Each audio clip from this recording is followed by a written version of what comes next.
우리는 지금 사순절을 보내고 있습니다. 이 사순절이 되면 사람들은 십자가를 묵상하면서 예수 그리스도의 고난과 또 죽으심을 우리가 묵상을 합니다. 또 십자가의 진정한 그 의미를 되새기고 또 나에게 베풀어 주신 그 은혜를 생각하면서 감격하며 지나는 절기가 바로 이 사순절입니다. 근데 이 사순절이라는 것이 단순히 예수님이 나 때문에 고난당하시고 나를 대신해서 십자가에 죽으심으로 내 죄를 사해 주셨다, 이것을 묵상하는 것으로만 끝이 난다라고 하면 뭔가 석연치 않은 그런 마음이 드는 거지요. 우리가 매년 사순절이 되면 또 사순절이 됐으니 이번 40일 동안은 내가 예수 그리스도의 고난을 묵상해야지. 그러셨구나, 마음이 아프구나. 그리고 또 끝이 나면 이제 사순절 끝났으니 이제 또 우리 일상으로 돌아가자. 또 내년 사순절이 되면 또 사순절이 왔으니 또 예수님의 십자가를 묵상하면서 아파하고, 그저 이렇게 다람쥐 쳇바퀴 도는 것처럼 도는 것은 사순절의 진정한 의미를 퇴색시키는 그런 일이 아닌가, 이런 생각을 하게 됩니다. 신앙생활이라는 것은 단순히 진리를 터득하거나 깨닫는 것, 이것이 전부가 아니지요. 우리가 알지 못하고 보지 못하던 진리를 알게 되고 보게 되니까 우리의 생각이 달라지는 거예요. 그리고 이제는 세상에 좋은 것을 추구하며 살던 그런 삶에서 이제는 돌이켜서 진짜 중요한 것, 진리를 추구하는 삶으로 방향 전환을 이루는 것이, 그것이 신앙생활의 목표가 되어야 된다라고 하는 것입니다. 다시 말씀드리면 신앙생활이라고 하는 것은 단순히 진리를 아는 것에서 끝이 나면 안 된다는 거예요. 실천으로 이어져야 되고 하나님이 기뻐하시는 영광된 삶으로 끝이 나야 되는 것이 우리가 바르게 신앙생활하는 이유라고 하는 것입니다. 오늘 본문 말씀은 예수님이 제자들에게 가르치는 교훈의 말씀입니다. 우리가 간과해서는 안 되는 중요한 말씀을 오늘 우리에게 말씀하고 있어요. 저는 오늘 이 본문 말씀을 통해서 우리가 가야 되는 이 십자가의 길이라고 하는 것이 무엇인가, 어떤 삶을 사는 것이 십자가의 길을 가는 삶인가 하는 것을 세 가지 말씀을 잠시 전하고 함께 은혜를 나누고자 합니다. 첫째는 자기 권리를 포기하는 것입니다. 사람은 누구나 자기 권리를 가지고 싶어 하지요. 그리고 그 권리를 누리기 위해서 인생을 살아갈 때 열심히 공부하기도 하고 열심히 노력도 하고 그럽니다. 근데 어느 날 교회 갔더니 이런 권리들을 포기해야 된다, 이렇게 얘기를 하면 고민이 되고 마음이 흔들리는 거죠. 아니, 내가 지금 인생 살면서 이 목표를 그러면 다 버리고 목표 같은 거 세우지도 말고 살라는 얘기인가? 도대체 무슨 말씀을 하는 것인가? 고민이 되고 흔들린다는 거예요. 오늘 우리가 이렇게 권리를 포기해야 된다, 이런 얘기를 듣게 될 때 성도님들의 반응은 세 가지로 나타납니다. 첫째는 무시하는 경향이 있어요. 지금 시대가 어느 시대인데 목사님이 잘 몰라서 저런 얘기를 하시나 보다. 내 신앙은 내가 알아서 내가 적당히 받아들일 만한 것을 받아들여서 그렇게 살아야 되겠다, 이렇게 생각하는 분들이 계세요. 또 어떤 분들은 고민하죠. 정말 맞는 것 같은데 이거 어떻게 살아야 되나. 고민은 하지만 행동은 달라지지 않는 사람들이 많이 있습니다. 또 세 번째는 주저하지 않고 힘들지만 이게 정말 주님 원하시는 일이라고 한다면 내가 그렇게 살아야 되겠다, 시행에 옮기는 사람이 있다는 것입니다.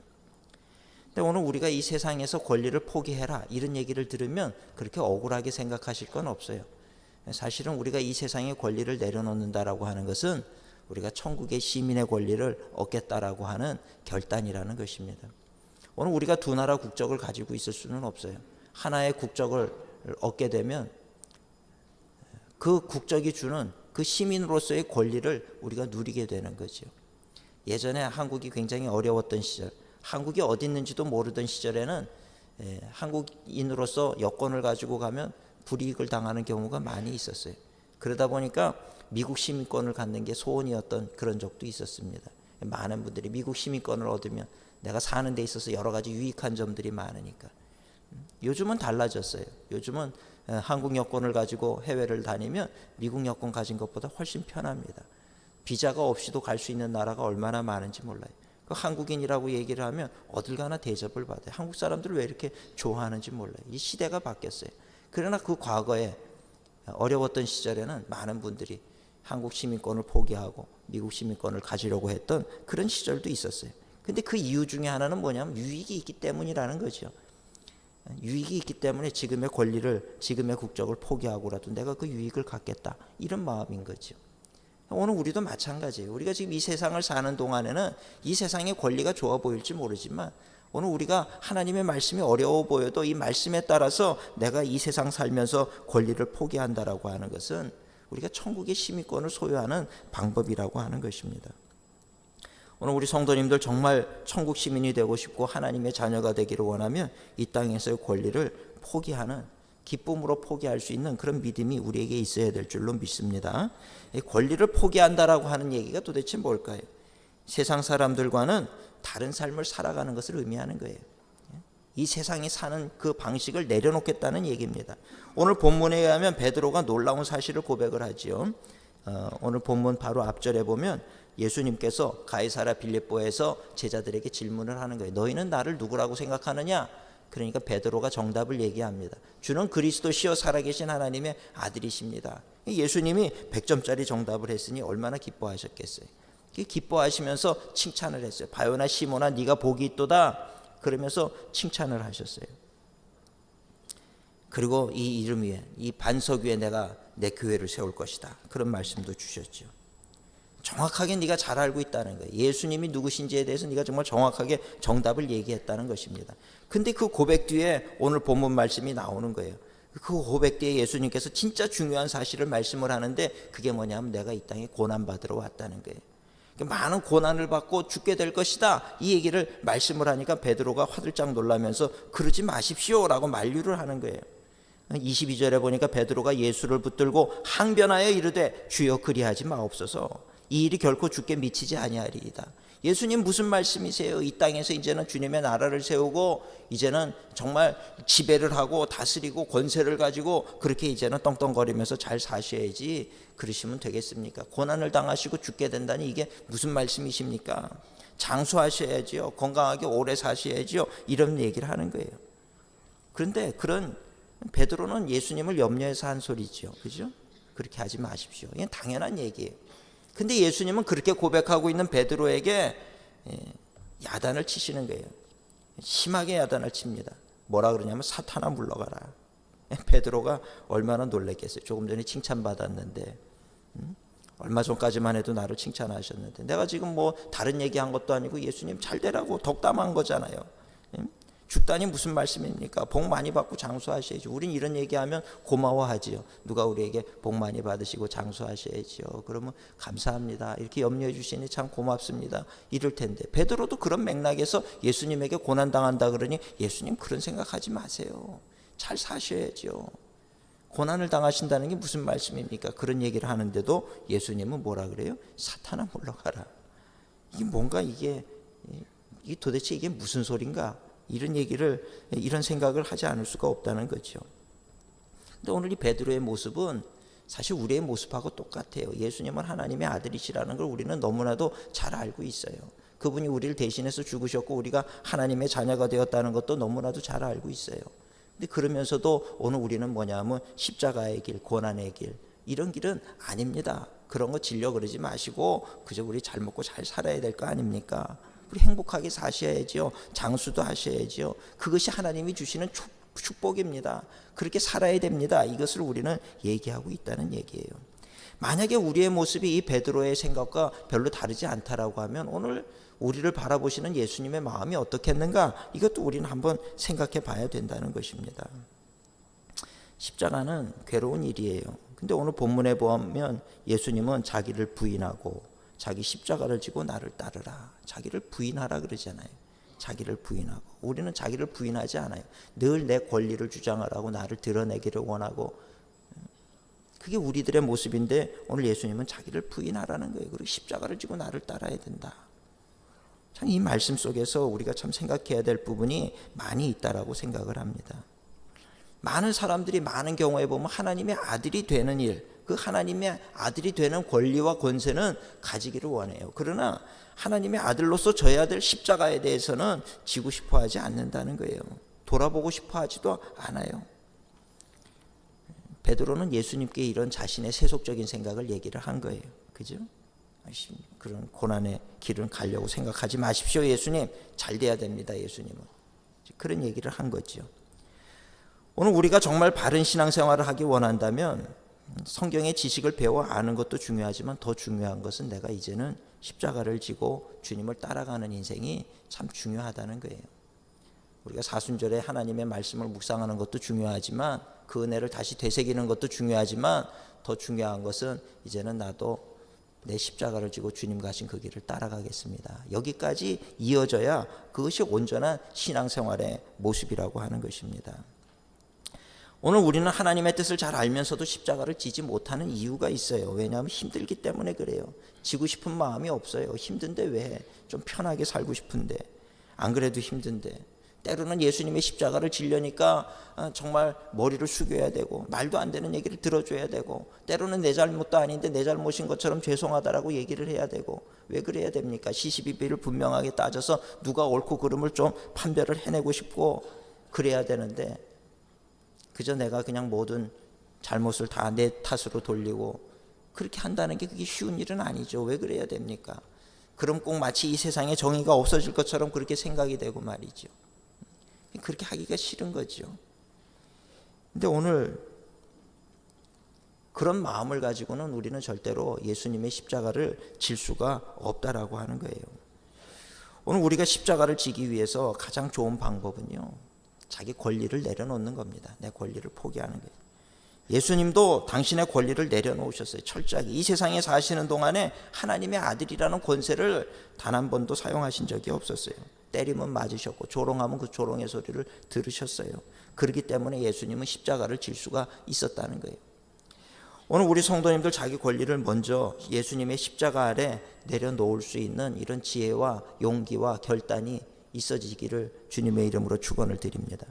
오늘 우리는 때로 사람들과 사람의 관계를 맺을 때마다 하는 얘기가 좀 불이익을 당하려고 그러면 당신 내가 누군 줄 알아? 이제 이런 얘기를 해요. 내가 누군지 아냐. 자기를 과시하지요. 내가 누군지 알아. 내가 당신한테 그런 소리 들을 사람이 아니야. 나도 공부할 만큼 했고 내가 세상적으로 누릴 만큼 누려봤고 높아질 만큼 높아져 본 사람이야. 내가 누군지 알아? 그러고 물어보는데 누구긴 누구겠어요. 다 죄인이지. 하나님 앞에.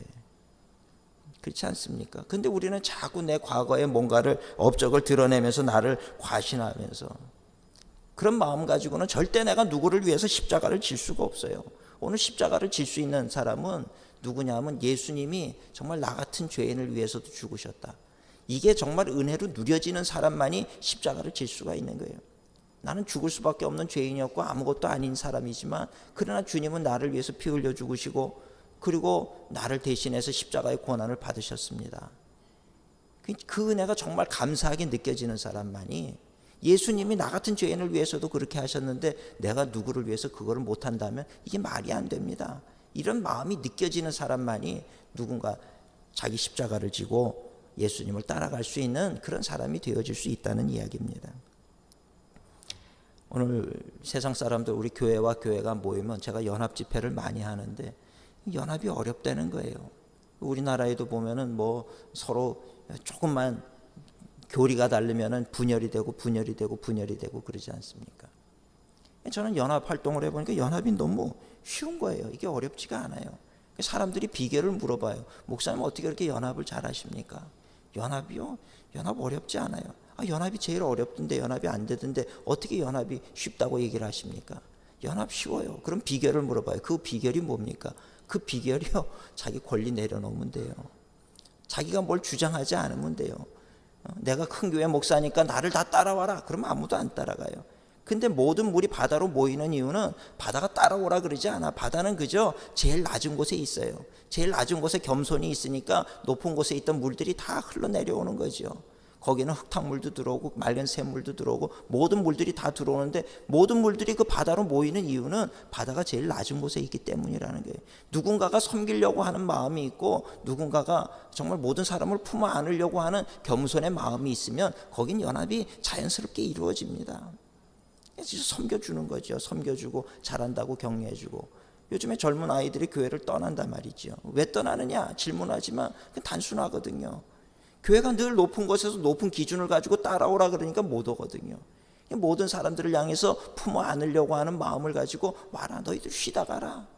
누구든지 수고하고 무거운 짐진 자들은 다 내게로 오라. 예수님 말씀처럼 교회로 와야죠. 힘든 사람은 교회 와서 여기서 쉼을 얻고 안식을 얻고 그런 마음을 가지고 젊은 아이들에게 교회를 얘기를 하게 되니 교회로 몰려온다는 거예요. 교회 와서 찬양을 하는데 기쁨을 누리고 힘을 얻는 그런 놀라운 일들이 일어나게 되더라는 거죠.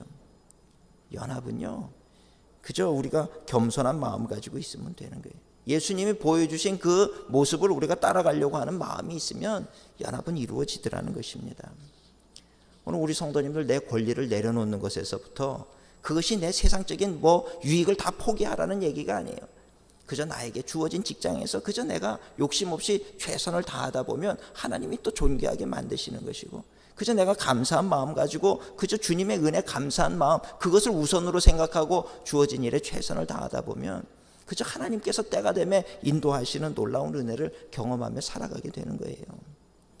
오늘 욕심 없이 살아갈 수 있는 우리 성도님들이 되시기를 주님의 이름으로 축원을 드립니다. 내 권리를 내려놓고, 그리고 주님 말씀대로 살아가려고 할 때 부족함 없이 우리를 채우시고 인도하시는 주님의 놀라운 은혜를 날마다 경험하며, 또 그렇게 살아갈 때 우리는 십자가의 길을 걸어가는 복된 하나님의 사람들이 될 줄로 믿습니다. 두 번째로 십자가의 길을 간다라고 하는 것은 용서하며 사는 것을 얘기해요.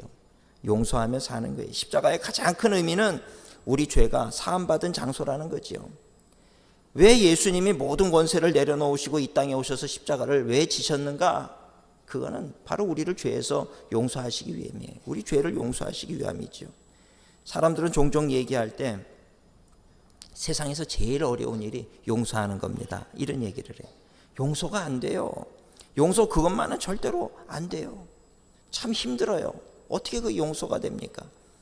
그런데요, 그 용서가 안 되는 이유가 뭔지 아십니까?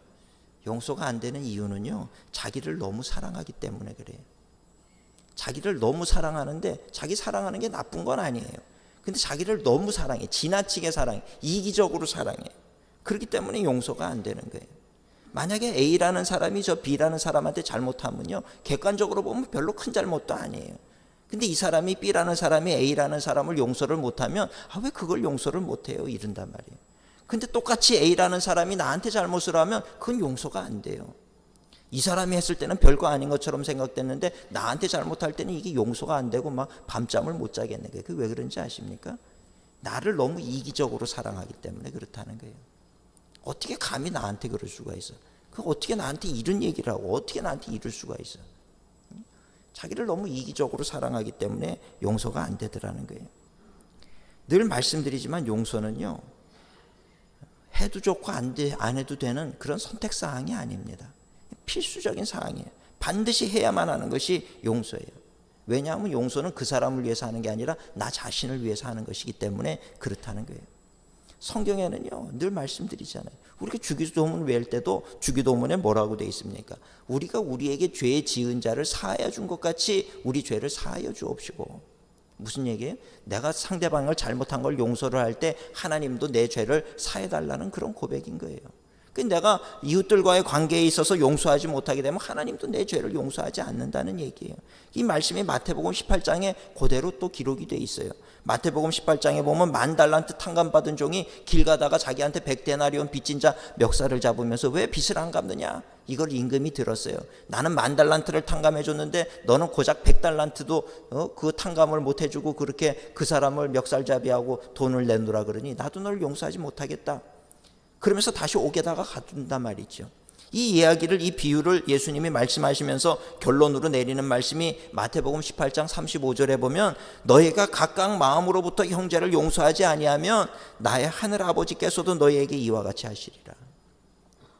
우리가 이웃을 용서하지 못하면요, 이거는 그러면 하늘에 계신 우리 하나님도 우리 죄를 용서하지 않는다는 거예요.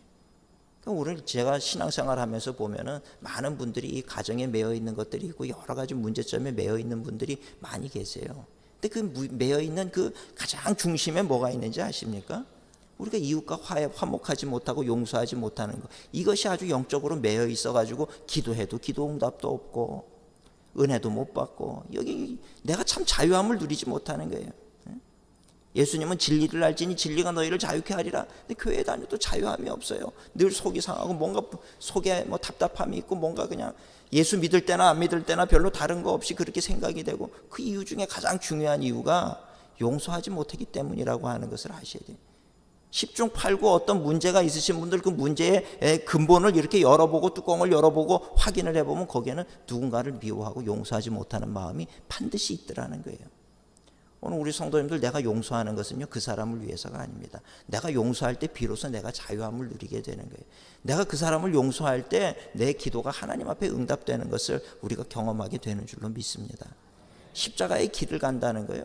우리 십자가 사순절에 아무리 묵상하고 예수님이 날 위해서 죽으셨는 것, 그 은혜를 우리가 생각하고 감동하고 감격한다 할지라도 내가 예수님처럼 다른 사람의 죄를 용서하지 못하면 그러면 우리는 그 사순절의 묵상이라고 하는 것이 다 무의미한 것이 되어져 버리고 만다는 것을 알아야 된다는 거예요. 십자가의 길, 어떤 길입니까? 용서의 길이잖아요. 십자가의 길, 용서의 길. 오늘 우리 성도님들 주님 안에서 기도하면서 매여 있는 것들을 다 풀어내고 용서할 수 있는 우리 성도님들 되시기를 주님의 이름으로 축원합니다. 우리 모든 사람이 그저 다 연약한 존재라고 하는 것을 인식하면 용서가 돼요. 그렇지, 사람은 다 연약하지. 다 연약하잖아요. 실수할 수 있지. 나도 아마 그런 자리에 있으면 그렇게 실수할지도 몰라. 이런 생각을 하면 용서가 되는 거예요. 또 내가 누군가를 용서할 때 내가 또 나중에 실수하면 누군가가 나를 용서하는 그런 사랑의 관계를 우리가 경험하면서 살아가게 되는 줄로 믿습니다. 세 번째로 십자가의 길을 간다라고 하는 것은 이웃을 사랑하는 거예요. 누군가를 사랑하는 것은 말로 하는 게 아니라 행동으로 하는 거죠. 배가 고픈 사람에게 아이고 안 됐네요. 이건 그 사람에게 아무 도움이 되지를 않아요. 배가 고파서 어려움 당하는 사람이 있으면 뭔가를 내가 빵을 한쪽이라도 나눠줄 때 그것이 도움이 되는 거죠. 누군가를 사랑한다라고 말로만 하는 것은 진정한 사랑이 아니라는 것입니다. 내 이웃을 내 몸과 같이 사랑해라. 여러분, 내가 만약에 내 몸이 힘들면 어떻게 하겠어요? 야, 사람들 참 왜 이렇게 나를 이렇게 어려운데 돕는 사람이 하나도 없네. 어떻게 이럴 수가 있을까? 이런 생각할 거예요. 마찬가지라는 거예요. 내 몸과 같이 사랑하라. 이 말씀을 생각을 할 때 어려움 당하는 사람이 있으면 뭔가 실제적으로 도움을 줘야 된다는 얘기죠. 제가 이번에 이스라엘을 다녀왔습니다. 많은 일이 있었어요. 메시아닉 주라고 하는 사람들이 있어요. 메시아닉 주. 주는 유대인들을 얘기하는 거예요. 메시아닉 주는 뭐냐면 유대인들 가운데 예수님을 메시아라고 믿는 사람들. 우리 같은 크리스찬들. 이 사람들이 이제 유대인들 중에 유대인 크리스찬을 메시아닉 주라고 얘기를 해요. 근데 이분들에게 우리가 복음을 전하면, 유대인들에게 복음을 전하면 참 복음을 안 받아들여요. 그리고 메시아닉 주들이 모여서 교회에서 이렇게 모여가지고 예배를 드리면 유대인들이 와서 돌을 던지기도 하고 막 핍박을 하기도 해요. 그 왜 그런지 아십니까? 그 역사를 볼 때 이 유대인들은 크리스찬들에 대한 상처가 있어요. 본인들이 예수 그리스도 메시아로 오셨지만 결국 메시아를 십자가에 못 박아 죽였잖아요. 십자군 전쟁이라고 하는 게 있었죠. 옛날에 오스만 투르크라고 하는 그 무슬림 세력들이 와가지고 예루살렘을 다 점령을 하니까, 그러니까 크리스찬들이 세계 영국과 프랑스와 이진 세계에 있는 크리스찬들이 어떻게 이런 일, 성지를 이 무슬림 이교도에게 어떻게 이렇게 먹힐 수가 있느냐. 우리가 다시 탈환해야 된다. 그래서 십자군들이 와가지고 전쟁을 하면서 예루살렘을 다시 탈환을 하는 거예요. 그럼 또 무슬림들이 그 예루살렘을 탈환하고, 이 예루살렘이라고 하는 이 한 장소를 두고 서로 뺏기고 빼앗기는 이 전쟁이 오랫동안 지속이 되는 거죠. 근데 그런 전쟁 속에서 제일 힘들어했던 사람들이 누구냐 하면 그 땅에 사는 유대인들이었단 말이에요. 유대인들. 무슬림이 와가지고 점령을 하면 유대인들을 죽이고, 또 크리스찬들이 와서 점령을 하면 유대인을 또 죽이고. 아니, 크리스찬들이 유대인들을 죽였습니까? 말도 못하게 잔인한 방법으로 많이 죽였다는 거예요. 유대인들을 생각할 때 원수처럼 생각한 거예요. 너희가 예수님을 십자가에 못 박아 죽이지 않았느냐. 그래가지고 개종을 안 하면 유대인들을 다 한 집에다가 넣어놓고 그 불태워서 죽이기도 하고, 차마 입에 담을 수 없는 그런 악행들을 많이 저질렀어요. 그 유대인들은 그 과거의 상처들을 고스란히 가지고 있는 거예요. 자기들이 볼 때는 이 뭔가 자기네 그 유대인 중에 한 사람을 메시아라고 얘기를 하면서 그러면서 막 믿으면서 자기들에게 이렇게 핍박을 주니까 얼마나 아픔이 있고 상처가 있겠어요. 예수님 믿으라 그러면 막 화를 내는 거예요. 화를 내고 그 상처가 다시 올라오는 거죠. 근데 그럼에도 불구하고 하나님의 은혜로 말미암아 그 유대인들 가운데 예수님을 만나고 예수 믿는 사람들의 수가 자꾸 늘어가고 있는 거예요. 빠른 속도는 아니지만 점차 늘어나요. 지금 뭐 이스라엘에 가면 한 2만여 명 가까이 사람들이 예수님을 믿는단 말이에요. 근데 그분들 별로 많지도 않은데 거기도 복음주의가 있고 은사주의가 있고, 똑같이 복음을 얘기하고 똑같이 예수님을 얘기하면서도 분열이 일어나는 거예요. 하나가 안 되는 거예요. 참 아이러니지요. 그 예수님의 사랑, 예수님의 은혜 안에 우리가 다 하나가 될 것 같은데 서로 이렇게 경쟁이 되고 분열이 되고 이러는. 참 유대인들이 이게 연합이 안 되거든요. 근데 요번에 그 지도자들이 다 연합이 됐다는 얘기를 들은 거예요. 와달라 그래서 제가 이제 갔죠. 갔는데 보니까 놀라운 일이 일어나고 있는 거예요. 하나님께서 정말 역사하셔서 이제는 이 분열이 끝이 나고 이게 뭐 연합이 될 수 있는 그런 가능성들이 너무 보이는 거예요. 이게 어떻게 된 일인가 제가 가만히 보니까 거기 제가 잘 아는 미국에서 목회하는 목사님이 한 분이 계시는데 그분이 저하고 아주 형제처럼 가까워요. 이분이 이제 초청을 해가지고 제가 간 거죠. 갔는데 보니까 이게 어떻게 이 일이 가능한가 봤더니 이 목사님이 이 미국에서 목회하시는 이 한국 목사님인데 이분이 이 유대인들 지도자를 만나면서 1년 동안을 그분들을 섬겨온 거예요. 1년 동안 마음을 열고 필요하다는 것을 도와주고 섬기고 사랑하고 또 무슨 일이 있다 그러면 또 달려가서 그들을 얘기를 들어주고 섬기기를 1년 동안을 쉬지 않고 한 거예요. 그랬더니 이분들의 마음이 열린 거예요. 그리고 이제 당신이 얘기한다 그러면 우리가 당신 얘기는 듣겠다. 이러면서 연합하라면 우리가 연합하겠다. 마음문을 열더라는 거예요. 그러니까 사람이 마음문을 여는 것은 신학적으로 네가 옳으냐 그르냐를 뭐 시시비비를 따져가지고 그래서 우리가 연합되는 것이 아니고 누군가가 뒤에서 섬기는 정말 그 섬김의 모습이 있다 보니까 그렇게 연합이 이루어지고 놀라운 기적이 일어나더라는 이야기입니다. 오늘 예수님의 희생이 있었기 때문에 하나님과 우리 사이에 단절된 그 모든 벽들이 무너지고 화해가 이루어지고 연합이 이루어진 것과 마찬가지더라는 거지요. 오늘 우리가 정말 십자가의 길을 간다라고 할 때 십자가의 또 하나의 의미는 바로 화해예요. 화해. 용서를 통한 화해죠. 하나님과 우리 사이의 화해. 그 다리를 놓은 것이 바로 십자가라는 것이지요. 오늘 우리가 정말 이 십자가의 길을 가려고 할 때 세상과 세상 사이에 이 평화의 화해의 다리를 놓을 수 있는 그런 삶을 살아야 된다는 것입니다. 근데 그거는 말로 세워지는 것이 아니에요. 물질로 세워지는 것이 아니고 뭔가 섬김으로 사랑하는 마음으로 그런 연결고리가 세워질 수밖에 없다라고 하는 것입니다. 그런 의미에서 볼 때 십자가의 길을 간다라고 하는 것은 정말 용서를 통해서 또 이웃 사랑을 통해서 화해의 다리를 놓으며 사는 것, 이것이 바로 십자가의 삶을 살아가는 좋은 방법인 줄로 믿습니다. 이번에 이스라엘 여정을 통해서 만난 그 유대인들 지도자들 가운데 특별한 분을 한 분을 만났어요. 이분은 러시아에서 이주해온 그런 유대인이셨는데 근데 이분이 사역을 여러 곳에서 합니다. 텔아비브에서도 하고 저 밑에 부엘셰바에서도 하고 저 꼭대기 하이파라는 곳에서도 하고 좋은 사역을 참 많이 해요. 무슨 사역을 하느냐 물어봤더니 여기 마약 먹는 사람들이 그렇게 많다는 거예요. 유대인들 가운데 마약을 먹는데 그냥 마약만 먹는 게 아니고 아주 독한 술에다가 말이죠. 레드불스라고 아십니까? 아주 카페인이 아주 엄청 들어가 있는 그런 거예요. 섞어서 먹는데 그거 먹으니까 몸이 막 망가지고 길거리에 쓰러져서 자게 되고 그런 일들이 일어나는 거예요. 내가 이스라엘에서 그런 일이 일어나느냐 그랬더니 그분이 저한테 하는 얘기가 당신 여기 뭐 홀리랜드라고 하니까 여기가 홀리한 줄 아느냐? 그러면서 거룩한 땅이라고 하니까 거룩한 것만 생각을 하는 것 같은데 아니라는 거예요. 안 거룩한 모습을 보여줄 테니까 자기 사역장으로 오라는 거예요. 그래서 마지막 날 제가 그 사역장을 갔어요. 가서 보니까 거리가 정말 아주 뭐 황량한 그런 거리가 있더라고요. 화려한 모든 좋은 것들만 있는 줄 알았더니 너무나도 황량하고 쓸쓸한 거예요. 공터에 버려진 땅에 사람들이 막 마약을 하고 뒹구는 모습들. 그 바닥에 보니까 이 주사기들이 많이 이렇게 떨어져 있더라고요. 마약을 한 거죠.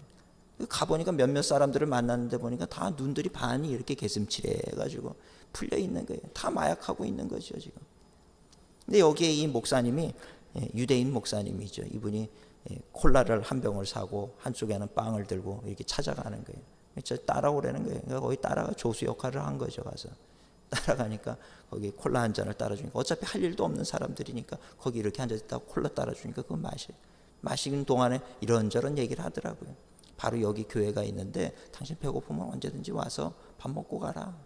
밥 먹으라는 거예요. 밥 먹고 가라. 여기 교회가 있는데 많은 분들이 온다. 너도 주저하지 말고 와서 밥 먹고 가라. 정신이 깨어나면 밥 먹고 가라. 거기 사는 분들은 어떻게 사는가 물어봤더니 이 여자들의 경우는 뭐 거리에서 다 이제 매춘을 하는 거예요. 그 남자들의 경우는 구걸을 하고 그러다가 안 되니까 너무 힘들면 강도로 변해가지고 강도짓을 우범지대인 거예요. 거기가 마약과 보니까 교회가 있는데 처음에는 몰랐어요. 근데 교회 옆에 보니까 교회 옆에 다 술집 아니면 매춘하는 곳 아니면 다 그런 곳이 아주 그냥 동네가 다 그런 동네인 거예요. 밤이 되니까 사람들이 나오기를 시작을 하는데 보니까 불빛들이 켜지면서 이상한 동네로 그렇게 바뀌고 이제 마약을 하는 사람들도 나오기 시작하고 그런 거예요.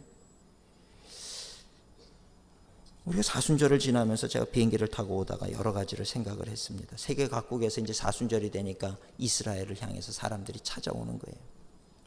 그래서 예수님이 가신 골고다 가신 그 십자가의 길을 걸어가는 거죠. 아, 예수님이 이 길을 걸어가셨구나. 또 어떤 사람은 십자가를 메고 또 그 길을 쫓아가면서 예수님이 이 무거운 십자가를 지고 여기로 올라가셨구나. 그 십자가의 길을 순례하는 일들이 이제 이 사순절 기간이 되면 뭐 전 세계에서 그리스도인들이 오니까요. 복잡해지기 시작을 하는 거예요. 비행기를 타고 오면서 가만히 생각을 해봤어요. 예수님이 가신 십자가의 길은 어떤 길일까? 그래서 사람들이 생각하는 예수님이 걸어가셨던 그 비아 돌로로사라고 하는 그 길이 십자가의 길일까? 표면적으로는 그 길이 십자가의 길이죠. 근데 십자가의 길은 사실은 진정한 의미는 예수님이 가신 길이에요. 근데 예수님이 가신 길은 우리가 이 땅으로서 지리적으로 어떤 공간적인 그 길을 걸어가신 것이 아니고요. 오늘도 일어날 힘도 없이 공터에 주저앉아 있는 이들을 예수님은 찾아가셨어요. 그 길이 십자가의 진정한 길이라는 거예요. 진정한 십자가의 길은 누군가에게도 도움을 받지 못해서 절망 가운데 있는 그들을 찾아가신 그 길이 바로 진정한 십자가의 길이 아니겠나 이런 생각을 하게 되더라는 것입니다.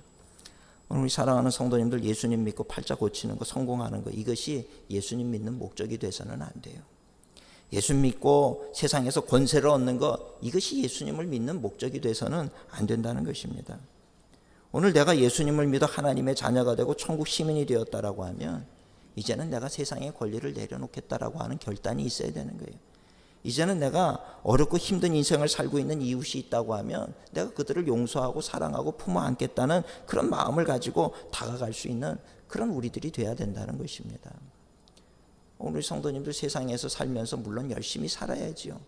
그러나 그 삶을 통해서 내가 뭔가를 이루려고 하는 것이 목적이 되지 말고 그 삶 속에서 만나는 사람들에게 그리스도의 사랑을 전하고 그리스도의 은혜를 전하기 위한 그런 인생을 살려고 하는 마음을 가지고 우리는 살아가야 된다는 것입니다. 우리 사랑하는 성도님들이 사순절의 절기에 십자가의 길이라고 하는 것이 도대체 무엇일까? 그 길이라고 하는 것이 어떤 길일까? 다시 한번 묵상하고 정말 주님 기뻐하시는 인생을 살아가는 저와 여러분이 됐으면 좋겠습니다. 사순절에 주님의 진정한 십자가의 은혜가 오늘 우리 성도님들 가정가정에 늘 충만하시기를 주님의 이름으로 축원을 드립니다. 기도하시겠습니다. 사랑과 은혜가 충만하신 하나님 은혜 감사합니다. 오늘 말씀을 통해서 십자가의 진정한 길이 어떤 길인지 생각해 보았습니다. 주님, 외형적인 그 모습이 십자가의 길이라고 생각했던 우리들의 허물을 용서하여 주옵시고 이제 주님의 정신이 살아있는 주님의 마음이 담겨있는 그 길을 걸어가는 저희들 되게 하여 주시옵소서. 주님 만나는 날 잘했다 칭찬받는 우리 모든 성도님들 되게 하여 주시옵소서. 감사드리오며 예수님의 이름으로 기도드리옵나이다. 아멘.